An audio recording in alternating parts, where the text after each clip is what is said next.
Today we're going to talk about the Turkish Get Up. This exercise has been around for a very, very long time, and it was actually one of the exercises that the Romans used as a fitness assessment. If you could do this exercise, you could be a soldier. This is a full body expression of movement, and it really looks at almost every single joint of the body. So what we're gonna do today is we're gonna do a couple of versions. We're gonna start out with just the body weight movements, and then we're going to start adding some weight. I'm gonna roll towards my shoulder first. Shoulder, then elbow. Keep my eye on the weight or on my hand, then I come up to the palm, then I drive up. Here's another look at it.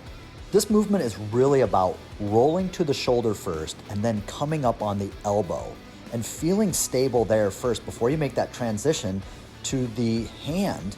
And leg position is all about this drive that you'll be able to do much more successfully when you feel like you're in a good foot position. So again, with the foot being in the right position that you feel like it's coming from your hamstrings and glutes to drive you up into this hip extension. If you drive up high enough, it'll give you enough room to make that little transition of the leg coming through. And then again, it's gonna be about finding the right position to make this transition move up to this half kneeling where you can stand up and complete the Turkish Get Up. Here's a little flow that you can get going with just to practice what it's gonna take. Roll to the shoulder, roll to the elbow. Get that down. Once you got that down, come up to the palm and then add in the hip lift. Once you're at the palm, add the hip lift. So roll right, hip lift. Roll left, get up to the hip lift. And just go back and forth and feel this out before you make that transition to getting that leg through.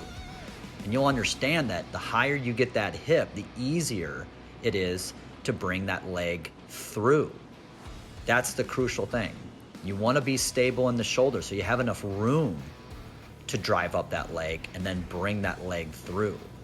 And I'm just doing, this is basically, you could see this as a core routine. It's just a nice little flow to get these movement patterns down and just kind of ingrain it before we add in any weight to this exercise. The biggest thing is that leg that is up, that you're in good position, that foot's not too close, that foot's not too far away. You want to be in about the same position that you would do a hip lift. So about that same position that you could come up and extend that hip.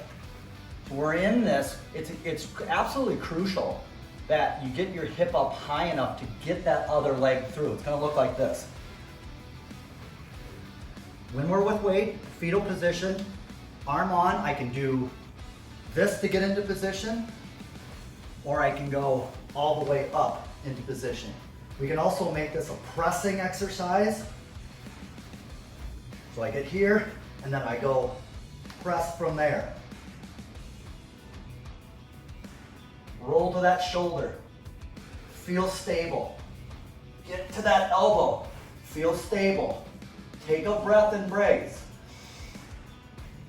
And then come up. Again, breathe, relax. Feel like you're in the right position with both the shoulder and the leg. Come up nice and tall. Have a tall posture. Now drive this leg up as much as you can, getting enough room to get in through that leg. Then driving up, reposition yourself.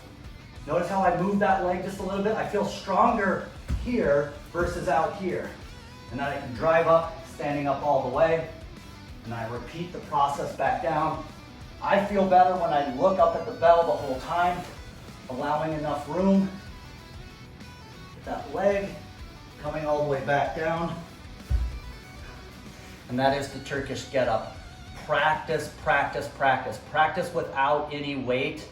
Then start going up into a little bit of weight. Try that bottom up version of the kettlebell.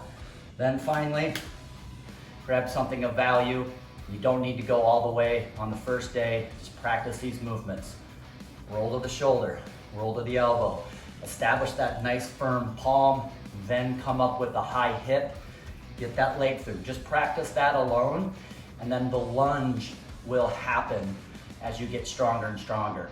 If you're having problems in position or you feel like your shoulder is not stable enough, two things. You really need to work on mobility of the shoulder, especially in this shoulder flexion. We need to work on this. Watch some other videos, will help you out with that. Look at the posture video that I did. That could definitely help you out with some of those positions. But we really need to work on this balance of mobility and stability. You guys have a great day.